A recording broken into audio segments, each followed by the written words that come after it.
এক বৃদ্ধা নোংরার মধ্যে একটা সোনার কলসি দেখতে পায়। কলসিটাকে সে বাড়ি নিয়ে যায়। কলসির মধ্যে একটা আপেল রাখে। কলসিটা আপেলে ভরে যায়।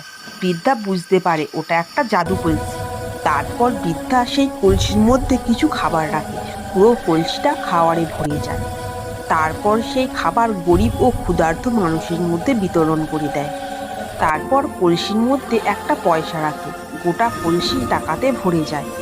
সেই টাকাও বৃদ্ধা গ্রামের গরিব মানুষদের মধ্যে বিতরণ করে সকলের পাশে থাকার প্রতিশ্রুতি দেয়।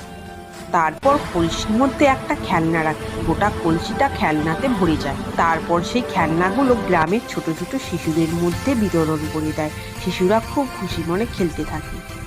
এইভাবে বৃদ্ধা সেই জাদুর কলসির সাহায্যে গ্রামের মানুষদের সাহায্য করতে থাকে। এই গল্প থেকে আমরা শিখতে পারি যে টাকা পয়সা আসল সম্পদ নয়, আসল সম্পদ হলো দয়া ও ভালোবাসা।